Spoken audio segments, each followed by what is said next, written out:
Hey everybody, and welcome to another installment of Board Game Buys. In this series I talk about all of the new board games that I've purchased over the last month or so, this one being for October 2022. So I only have 5 games that I've added to my collection this month, so it's been a lot lighter than usual, but that gives me a chance to catch up, which I seem to be making some progress on. Before I get started on the 5 games, I want to give a shout out to the show's sponsor, KIENDA.co.uk, who are my go-to online retailer when it comes to buying board games in the UK. And if you check out my link in the show note or the QR code, then you can get 5% off your first order. But let's get started on what I've bought. And the first one is Municipium by Rainer Knizia. So I'm kind of making an effort to go through Knizia's back catalogue because his games just resonate with me so well. They do strike that brilliant balance of having depth and strategy, but still being light and streamlined. Now, Municipium is a area control style game, and I must admit I don't really know too much about the actual involved mechanisms here. But it seems like the general feedback I've seen from like Board Game Geek reviews and stuff like that is it's pretty inconsistent. People seem to think it's either brilliant or they seem to think it's okay, and there's not really much in between. So I'm quite interested to see where I sit on that spectrum, but I kind of like to see, how Knizia takes on these styles of games. This one, 2 to 4 players takes 60 minutes to play. It seems like you're deploying your people on the map here, and if you have control of these different regions, then you can use the power associated to that region to your benefit. And again, that's pretty much my, my depth of my insight on this game, but I'm really interested and keen to try it to see how it works out. And you can see here from the complexity scale, it is on that lighter end of the spectrum as well, so it shouldn't take me too long to learn and get to the table.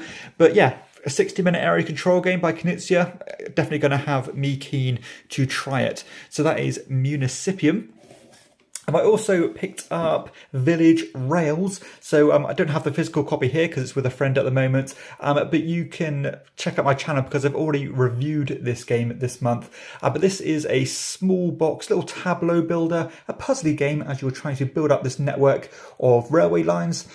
These railway lines will have different scoring conditions on them, such as saying, if you cross through different types of terrain, you'll get more points, or the same type of terrain.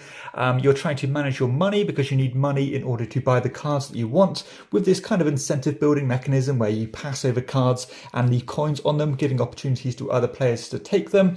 Yeah, a nice little game. I'm not scared to spoil my thoughts on it. It's very concise, it's nice and small. Yeah, just a charming little puzzly game, and something that's quite nice from, I think it's Dunstan and Gilbert. So again, check out my review on this one if you are interested in it, I suppose. So that is Village Rails. And I also picked up a copy of Caesar's Empire. So this is actually a reprint of another game that was only out a couple of years ago, and I can't even remember the name of the original. This is more of a family weight, gateway level style route building game. Again, 3 to 5 players, I believe it might even be 2 to 5 players. It takes around, I think the box says, 30 to 60 minutes, which I think is probably about right. 2 to 5 players here.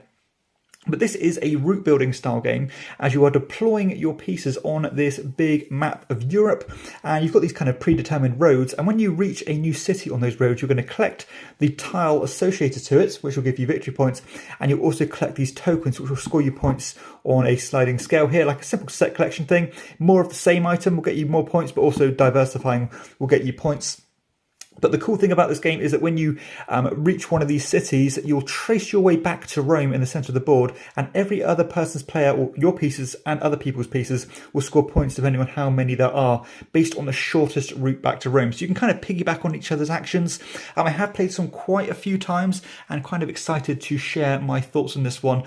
So that is Caesar's Empire. Also have a bit of a hidden game here, not a very popular one, called Grog Island. So this was recommended to me by one of my listeners who's made tons of great recommendations to me in the past. This is like a simple auction bidding style game by Michael Renick. So Michael Renick has been a bit of hit or miss for me in the past. He's made games such as Pillars of the Earth, and which, I was so on, and also he designed or co-designed Merlin, which is a game I do enjoy quite a bit. So this is another game that's on that kind of medium light end of the spectrum. And I suppose the standout thing about this one that interests me is the unique way that bidding is used.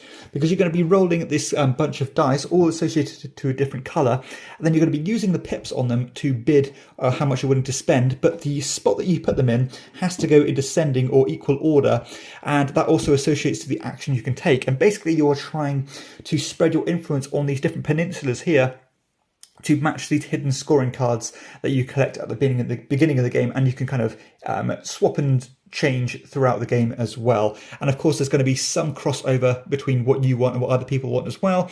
You have to manage your funds, all this kind of thing. I'm always interested in trying games that do fly under the radar, and yeah, I like games when you see different mechanisms that you haven't seen before. So again, I have played this one, and we'll be sharing my thoughts very soon. So that is Grog Island. And the final game that I'm talking about is something that's not out yet. This is called War Bonds. So War Bonds has been provided to me by the designer, Johnny Just. And this is a game that I believe is coming out on Kickstarter next year. Now, I was a little bit apprehensive to take this one on my kind of workload of things to review, because this is more of a war-style game. You know my content, I generally don't cover war games or anything like that, because high-conflict games don't interest me, and I also don't like, American-style games where you're rolling a bunch of dice, etc. However, the designer did kind of reassure me, saying that you'll probably like this one because it's almost zero luck. It's more kind of deterministic, that kind of thing. But still, on top of that, I am still kind of apprehensive about the kind of the depth here, or the density, I suppose, of the rule set. This is definitely out of my comfort zone. There's like 500 pieces in this box. You have boards everywhere. You can see you've got so many keywords and things. That for me is a bunch of red flags, and I do not tend to like these styles of games. I did think it was going to be lighter, and when I hear war games, I don't normally think of this kind of thing. I think of something like, Wallenstein or Antique. Those are my style of war games, rather than this kind of more involved stuff where you've got tons of different factions and tons of different powers and things. This programming mechanism here on the board looks really fascinating, but I do think I'm going to struggle with kind of managing those rules, because I have started on reading the rules, and while it's definitely sounds comprehensive, again, it is very intimidating to me. So I might have to think twice whether to cover this one on the channel or not. Maybe get back to the publisher and say, I'll send this on to someone else who's probably in a better position to rate it and to review it and cover it on their channel for you. But still, that is in the air. I will make up my mind, and let me know if you're interested in me covering this one, because again, I'm not quite sure if it's a good fit for my audience. But that is War Bonds. So there's definitely going to be an audience for this one, because it looks like it's really meticulously designed. So that's it really. There's only going to be 5 games I'm talking about this month, of course, so definitely a lighter one, so it's only going to be a short video, but hopefully there's something on here that's going to catch your interest and catch your eye, and I'm kind of excited to talk about them. So there we go, that is the end of the video. Hopefully you've enjoyed it. If you have, please be sure to hit like and subscribe to my channel, and check out my other content too. And for everybody else, I'll see you next time on Chairman of the Board. Bye bye.